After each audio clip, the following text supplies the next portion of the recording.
ये पहना हुआ है, मैंने ऐसे पहना हुआ है तो आपको ठीक लगेगा, उस सर पे चढ़ा दिया तो आपको हिजाब लगेगा, आप कैसे कपड़ों पे पहचानेंगे हमें? और मेरे तो वैसे भी आपने बहुत सारे नाम दिए ही हुए हैं सोशल मीडिया पे, तो आप कैसे पहचानेंगे कि हम कौन है? मैं आज आपको जो नाम दूंगी आप वो मान जाएंगे। तो एक तो ये कपड़ों वाला जो उनका स्टेटमेंट था, इट वॉज अ बिगेटेड स्टेटमेंट। ये बिगेटरी का एक साइन है कि आपका ये बोलना कि सिर्फ मुसलमान आवाज़ उठा रहे हैं। और एक और बात, समझ लो सिर्फ मुसलमान ही आवाज़ उठा रहे हैं, तो क्या वो देश के लोग नहीं हैं?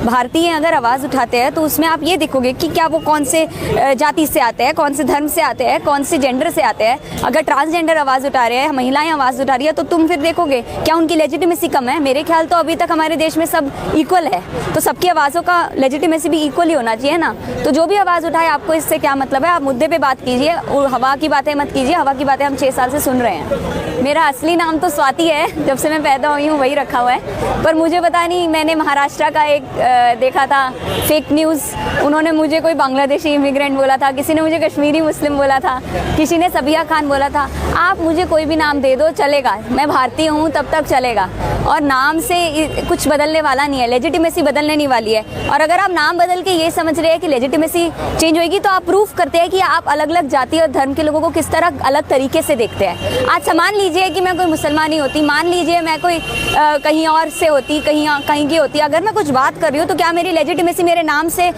जोड़ी क्यों जाएगी? तो इसलिए मैं पुलिस कंप्लेंट्स कर चुकी हूँ, कुछ बहुत इंपॉर्टेंट ट्विटर हैंडल्स भी फेक न्यूज़ फैला रहे हैं, मैं उनके खिलाफ FIR करवाऊंगी DCW के थ्रू। आपको क्या प्रॉब्लम है? आपके लिए सरकार तो क्या बुला रही है? देखिए, मेरी प्रॉब्लम यह है कि मैं देश की नागरिक हूँ, अगर देश ही नहीं बचेगा तो कल मेरे पास भी आएंगे। और ये ना बहुत बड़ी गलतफहमी है कि ये मुसलमान के अगेंस्ट जा रहा है, बिल्कुल गलतफहमी है, क्योंकि सबसे पहले अगर ये देश हिंदुत्व में तब्दील होता है तो सबसे पहले हिंदू वुमेन के ऊपर आएगा। महिलाओं को बताया जाएगा कि आप देवी हो, आपको ऐसे रहना है, आपको वैसे रहना है, तो ये सब सबसे पहले महिलाओं पे आएगा। और मेरे को नहीं समझ आता कि मुझे नहीं लगता कि इन्हें हिंदुइज्म का भी मतलब पता है, या समझते हैं कि कोई हिंदुइज्म में विश्वास करे ना करे। अब कश्मीरी हो या कश्मीरी पंडित हो या हिमाचली हो, वो सब तो ब्राह्मण भी खाते हैं नॉन वेज। आप साउथ में जाएंगे वो अलग तरीके के हिंदूज है, तो आपकी हिंदुइज्म भी इतनी हेट्रोजेनियस है। हिंदुइज्म का भी बेसिक फाउंडेशन ये है टॉलरेंस। अगर आप उसको ही ख़त्म कर देंगे, आप स्वामी विवेकानंद को सुन लीजिए इस बात पर, टॉलरेंस की बात करते हैं। जहां आपका टॉलरेंस खत्म हो जाएगा, आप उसको हिंदुत्व बना रहे हो। हिंदुत्व तो 1920 के बाद आया था, सावरकर ने कॉइन किया था, उसका हिंदुइज्म से कोई लेना देना नहीं। और मैं बस, मुझे नहीं पता कि कितने लोग यहाँ पे अपने आप को हिंदू करते हैं, वो तो जहलता है, पर अगर आप करते भी हो तो आप एक बार कम से कम उसको पढ़ तो लो।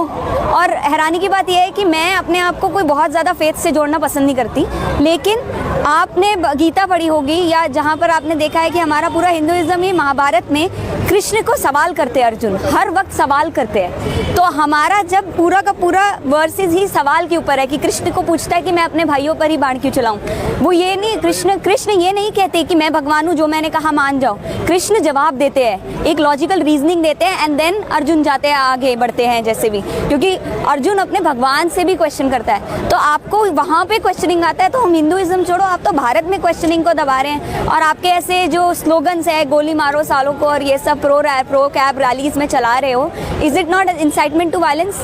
It is a clear incitement to violence. और यहाँ पे आप में से कोई आपको कुछ भी नहीं करेगा, आप कितनी बार हमको गोली मारने की बात कीजिए, क्योंकि ये सिर्फ एक लड़ाई है साफ सुथरी, इधर इंडिया और बीजेपी, आप अपनी साइड चुन लीजिए। ये पूरा प्रोटेस्ट हमारी डेमोक्रेसी का खूबसूरती बताता है कि पीपल आर नॉट डेमोक्रेटिकली, हम सिर्फ रिपब्लिकन गवर्नमेंट चुनते नहीं हैं, हम डेमोक्रेसी में पार्टिसिपेट करने का भी विश्वास रखते हैं। तो मैं इस प्रोटेस्ट को एक ऐसे सिंबल से समझती हूँ कि हम अभी भी ज़िंदा हैं।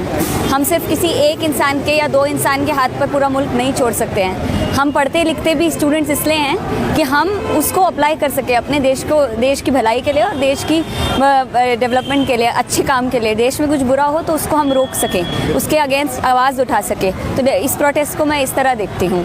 और ये सिर्फ प्रोटेस्ट नहीं है, ये सिविल डिसोबीडियंस मूवमेंट है, सिविल नाफरमानी है, क्योंकि हम ये सिविलियंस स्टूडेंट्स बताना चाहते हैं, कोई पॉलिटिकल पार्टी नहीं, कुछ नहीं। हम स्टूडेंट्स ये बताना चाहते हैं कि हम जिंदा हैं, हम पढ़ते हैं, हम समझते हैं कि आप करना क्या चाह रहे हैं, और हम तब तक आवाज़ आवाज़ उठाएंगे जब तक बाकी लोग हमारे साथ नहीं जुड़ते इस संविधान की रक्षा करने के लिए।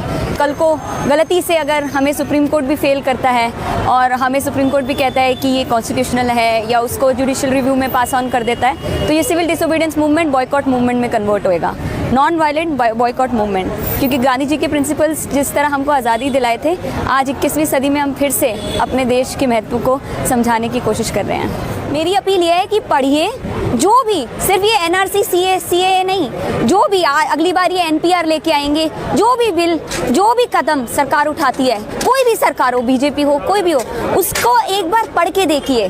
मुंह ज़बानी पे मत जाइए, स्लोगन्स पे मत जाइए, उनको पढ़िए, स्क्रूटनाइज कीजिए। अगर आपने ये करना बंद कर दिया, वो आपको मजाक में लेंगे, उनका जो मन करेगा वो करेंगे, आपके राइट्स छीन लेंगे और आपको समझ भी नहीं आएगा। और ये मेरा अपील है सब लोगों से, और ये सिर्फ हिंदुओं से नहीं है, मुसलमानों से भी है। सिर्फ ब्लास्फेमी पे नहीं आना बाहर, जब आपके हक छिन रहे हो तब आना है। आपने असम के लोगों के साथ मजाक किया, अभी भी असम के एनआरसी में स्कैम निकला है कि एनआरसी हुआ, स्कैम हुआ। नाउ अमित शाह सेज कि जब एनआरसी ओवरऑल इंडिया आएगा तो असम में फिर अपनाया जाएगा, और आप खुलेआम झूठ बोलते हैं कि डिटेंशन सेंटर्स नहीं है। नेलामंगला बैंगलोर से 40 किलोमीटर दूर है, वहाँ पे डिटेंशन सेंटर का प्रोजेक्ट शुरू हुआ है। गोलपारा में सबसे बड़ा डिटेंशन सेंटर बन गया है। तो आप अगर ये कहते हैं कि डिटेंशन सेंटर नहीं है, खुले झूठ में, गॉस्पेल ट्रुथ्स में रहना चाहते हैं, तो हम विश्वास नहीं करना चाहते आप पे और भी, और हम सच को समझते हैं और सच को हम बोलते रहेंगे।